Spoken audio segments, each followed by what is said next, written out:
Okay. When I was about 14 years old, I went down to S105 to the Glick's department store to visit my mother, who was working down in the basement, dry goods and other kinds of things. And they had a will call area where they had things that people brought in that they put some money down on, but they didn't have the full payment, so they put it in the will call. And Mother was trying to find something in the will call, and she couldn't find it. She spent a couple hours trying to find it. And I said, well, I could fix that up. And she said, well, go tell Mr. Glick and see if he wants you to do it. And I said, so I went and found him. And I said, Mr. Glick, I believe I could fix up the will call so that it would be easy for people for your clerks to find things, and it would save you a lot of time. He said, well, how much do you want for it? And I said, well, $5. And he laughed, big laugh. You know, it was the going rate was, the wage was 40 cents an hour or something like that. He said, Carl, he said, you fix, Carly, yeah, you fix that up.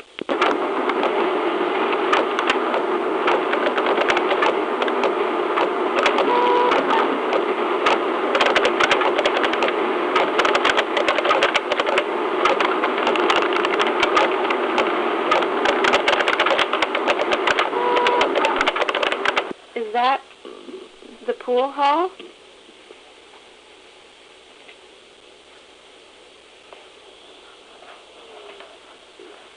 I don't believe so.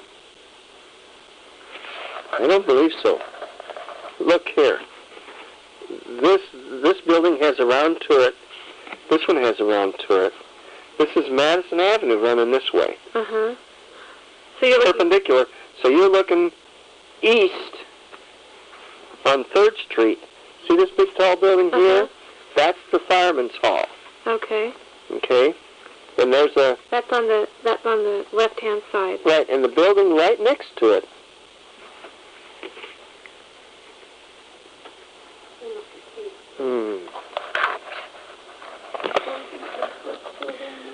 When I was a young man going to college, there came a time that I dated a lot of girls. One girl that I dated was named Kathy. We had a fairly strong relationship before we broke up, and I started dating Beverly. This was one of my favorite aunts. She was Mary Margaret Graham. She died. This is S106. No. When my cousin Pat died, I wrote a letter to Cliff and Maud and expressed my understanding of the gospel and some of the ideas of the plan of salvation. And they wrote back a letter that they were so appreciative because they'd never heard it expressed in quite such an understanding way. Now let's get on to Mary Margaret. She... S106? Yeah, that's Mary Margaret, 106. She was married to my Uncle Ken. And Ken was always he was about, 10 years older than I was. 7 years older than I was. And whenever I came home from college, he and I could always get into a really deep conversation. He was always alert and interested in the things that I was learning, and he worked at the steel mill and was invited to become a safety engineer, and he studied and got out of the general union position and into the management area.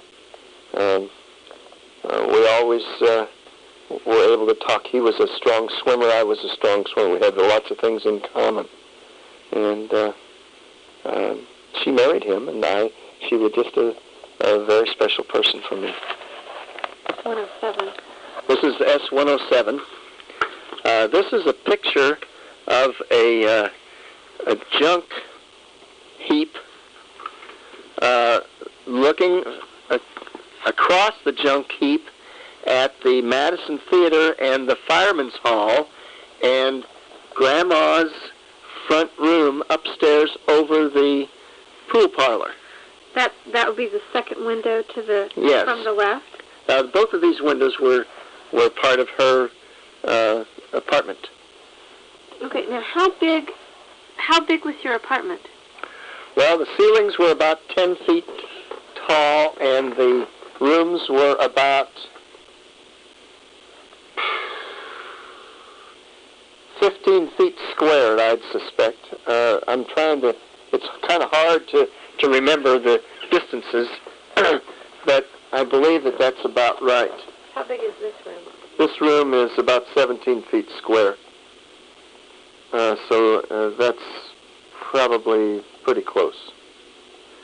The apartments were 4 rooms, what they call shotgun style. You know, if you put a shotgun in the front window and fire it, the pellets would go all the way through out the back window and never hit anything.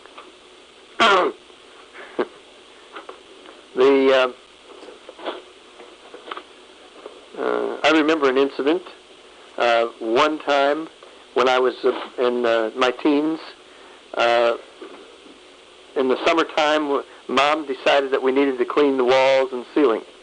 And the way we did it there was wallpapered and painted, was to take a ball of some kind of putty, and you would rub this putty on the dirty wallpaper, and it would pick up the dirt, and then you'd squeeze it and roll it around, and do it again, and just keep, and you'd take a swath about 3 inches wide, and as far as you could reach, and then you'd come back and move over and take another swath, and finally wipe the walls and the ceiling down. Well, I was working on one corner of the ceiling, and I had to stand on the second from the top rung of the ladder. And it was a precarious position, but I started working, and pretty soon I managed to get my feet set and stable, and I stood up and worked a little bit farther so I could reach out. And then when I got this one area, I sat back to admire my work. Mm-hmm. And the ladder was a 10-foot ladder, or an 8-foot ladder. Wow. And I went over backwards. And to this day, I still couldn't figure out how I missed hitting my head on a little coffee table that was sitting right there, because I ended up with my head under the coffee table from that height. Anyway, needless to say, 15 or 20 minutes later, I got up because it knocked the wind out of me. That may be another incident where my back is now letting me know that those things happen. So in the front of the apartment was the living room. Yeah. And then was Mom and Dad's bedroom, then my bedroom, and then the back room was the kitchen. So did you have to go through each room, or was there a hall that the rooms were off of? No, you just walked through each room. They had kind of like parlor doors. I don't know what parlor doors. Pocket doors. Like our parlor? Like our parlor. Okay. And you came up the flight of stairs in the front to the landing, and the landing door opened into the Mom and Dad's bedroom. Okay. Okay. And then we didn't have a toilet facilities in the house. They were outside, unheated. And in weather like this, where it's 0 degrees, you either used a bucket in the kitchen or ran outside and held your breath. The whole time you lived in it there? The whole time I lived in it. Really? Really. And where'd you have a bath? in a tub in the kitchen. Huh. Once or twice a week. Because you couldn't take it any more often than that. And to have a bath, you had to heat the water on the stove in a kettle. Huh. There was no running hot water. That was all the way till you were in college. Yeah. Huh.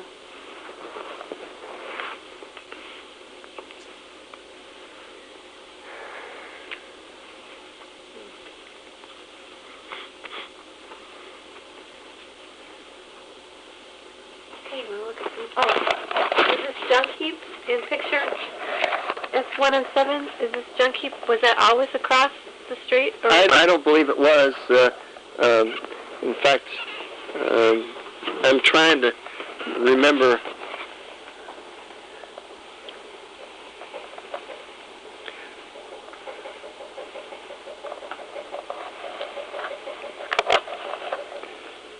There may have been a board fence along the front of it to block the view of it from the street. And then would Anne? And Anne? Anne's house was over on the left side of this. Okay, I think I've...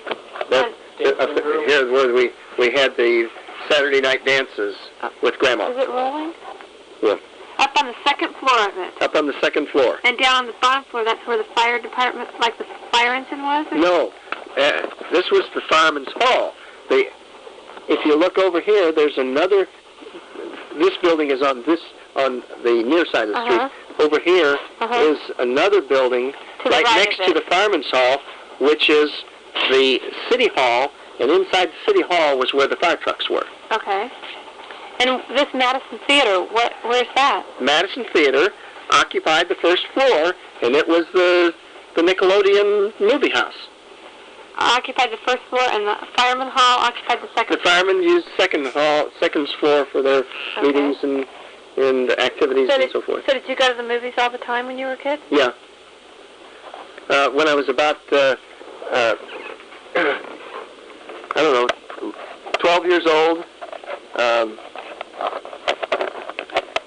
I was kind of a shy, retiring kid. Really, I was really shy. I had only I'd spent a lot of time with adults, but not much time at all with kids, other than being in school, and I was always pretty bright, and I never made friends very easily.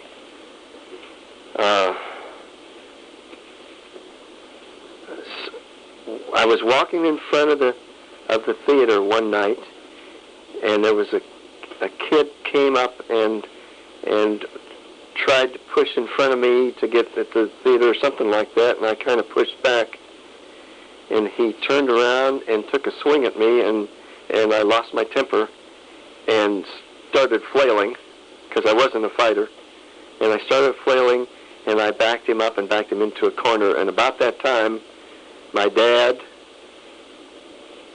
and I can't remember the guy who was the manager of the theater, Nick, I want to say, came out, and we're watching, and I saw my dad, and I turned and ran to him. And the kid, the manager of the theater, walked over to the kid and said, "Look, I saw what you were trying to do, and you just leave that kid alone. Leave me alone." He was 14, I was 12. He'd been in juvenile detention. Wow. And he was back there. So things settled out 15 or 20 minutes, and then I went into the theater and sat down with my dad, and then I wanted a drink of water, and I went up to where the water fountain was, and it was bright, and I couldn't, kind of couldn't see because it was dark back there and it was bright up here. And this kid was laying in wait for me, and he let me have a good one. Blacked my eye.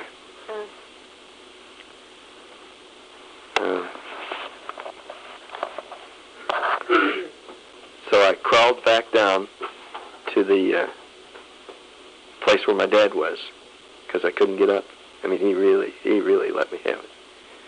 And Dad took me upstairs. And nothing much ever came of it, but the kid later ended up in prison. Huh. Well, I think that's not the only time you crawled down to your parents in a movie theater. I remember you telling me a story about jumping off of a high back porch one time. Yeah. Can you tell that story? Well, as I told you before, I learned to take the steps 2 and 3 at a time and run down them like on a controlled fall, and I hung off the steps off of the balcony and dropped to the ground and hurt my knees. Whenever I would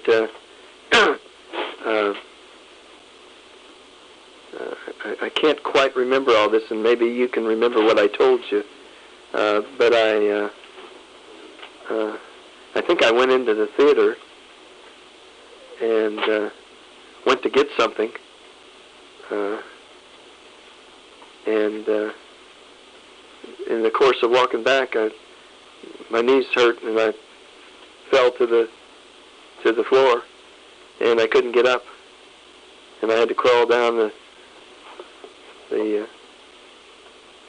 Go ahead, Amy. Well, what you told me before, when I did a report on you when I was in grade school, or yeah. I don't remember when, is that you had fallen, or that afternoon did something that hurt your knee, and you guys went to the movie theater, and Nettie and Carl sat in the back, and you sat down in the front with your friends. Oh, yes, I remember, yeah. And that you got up to do something, I don't know, to go get a drink or to go get a treat or something, and your knee locked, and so you had to lay down in the aisle and roll up the aisle to them. Yeah, I'd forgotten that. Yeah. I thought that was a cute story. Yeah.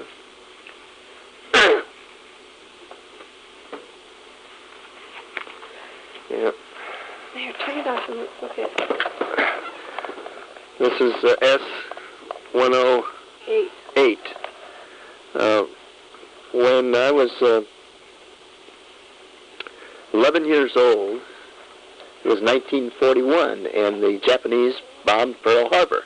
I began to listen to the radio and become much more aware of world news and events.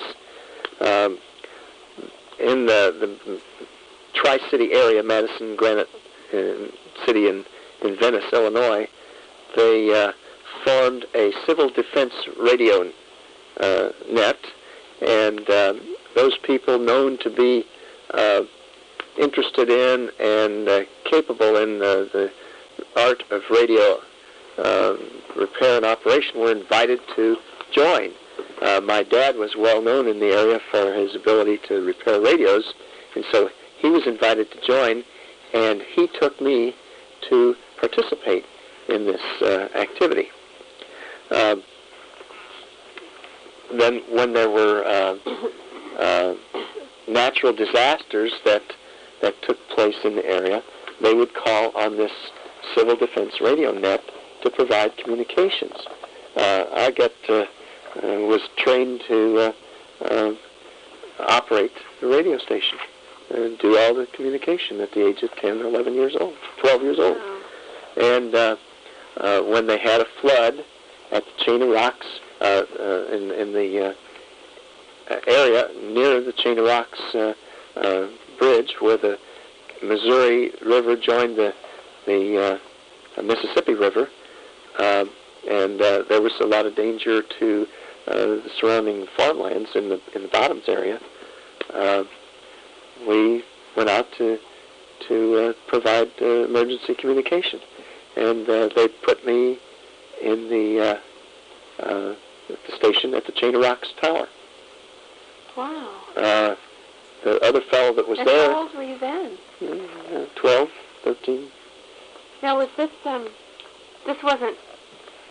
No, this was voice. Okay. This was voice. And I was there to support someone else who was on duty, and this individual had been with me before and knew that I could do it, and he'd been on duty for, I don't know, 14 or 16 hours, and he was really tired, so he just went to sleep. And I handled all the network traffic for about 4 to 6 hours. And that sounds like fun. One of the other operators that didn't know me, that they brought in from another area, wanted to know if there was a whack up there operating this station. Because you had a high-pitched voice? Because I had a tenor voice, you know.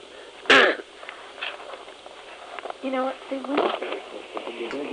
One day, in my sophomore year, I broke out of my shell, bashful shell, and I was decided that I was going to graduate in 4 years. So in order to do that, I had to take 23 hours one semester to catch up, so that I only had to take 21 the rest of the time. And in order to do that, I had to only get 6 nights of sleep a week. The 7th I spent studying. But I did need a little bit of spare time to break the monotony of the study. And during that spare time, I dated 6 different girls on a regular basis. And I loved it, and I made straight A's that semester. And I never carried more than 14 hours a semester after that. It was terrible. I just about wrecked myself that semester.